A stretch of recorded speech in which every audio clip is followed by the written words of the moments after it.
ta lo sâu không bên phải rong cao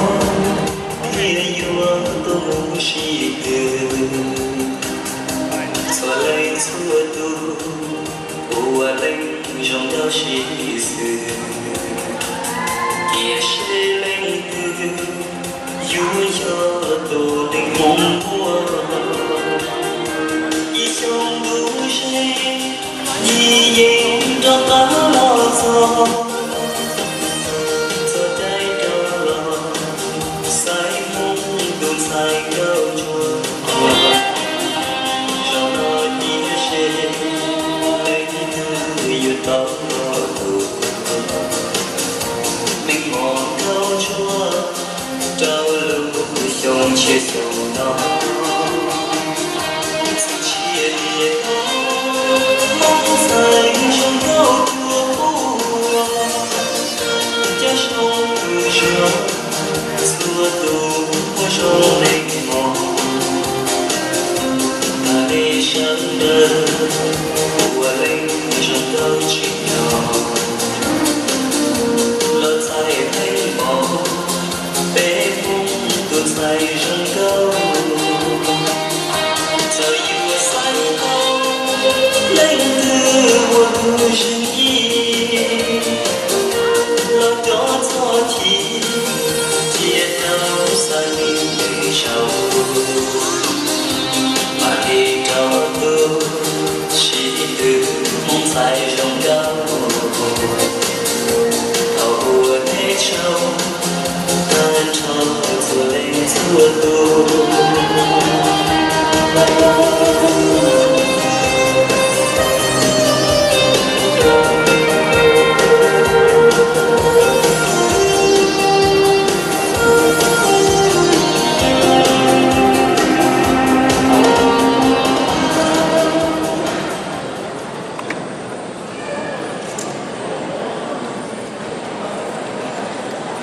Dưa của yêu hành có khâu lù nung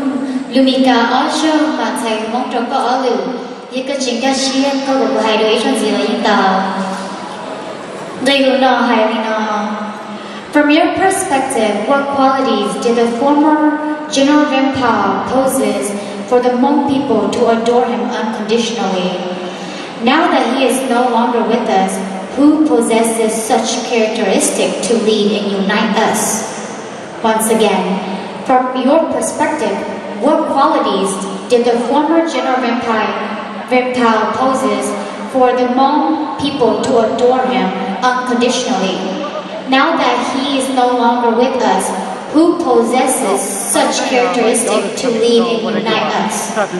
Lục mong như hài nó, trở liên có cho kỳ xa, dĩ này thông va bò, mua từ giả dĩ rộng đi giả, qua trầu mong phử thiết sái nữ, sái tàu nữ hình, ta chỉ nó nữ chỉ cho bé nhỏ lần, do lý có của bỏ linh tư, thiết dùa lần cho tàu bé mong, trở lý có cho kỳ xa, dĩ này thông va bò, mua từ giả dĩ rộng đi giả, qua trầu mong phử thiết sái tàu nữ hình, ta chỉ nó nữ chỉ cho bé nhỏ lần, do lý có của bỏ linh tư, thiết dùa lần cho tàu bé mong.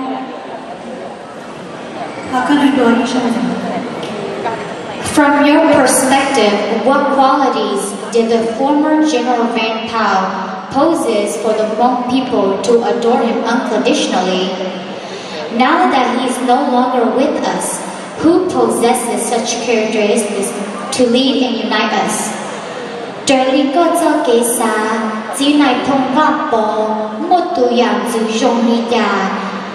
qua trâu mong phử thiết sái tàu nữ hình, ta chỉ nó nữ chỉ cho bé nhỏ lờ, do lý cốc bỏ linh tư, thiết dụ lọ cho tàu bé mong.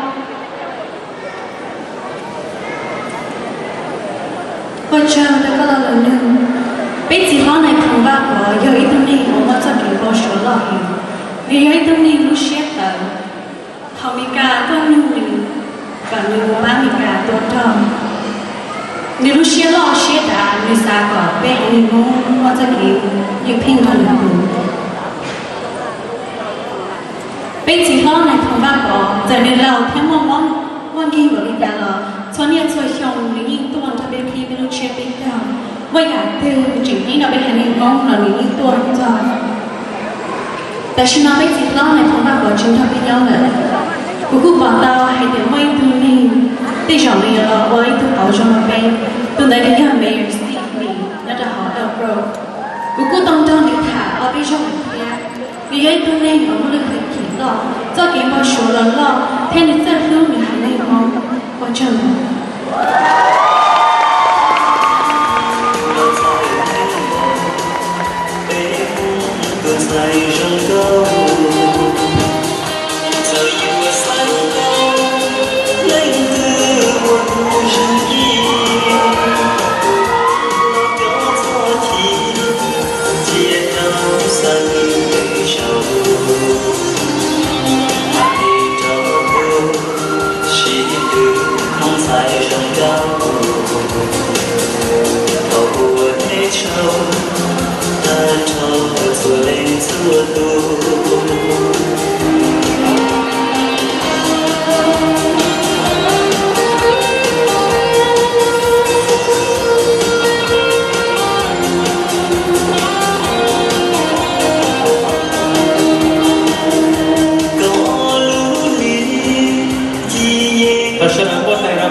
không có sợ rồi bây giờ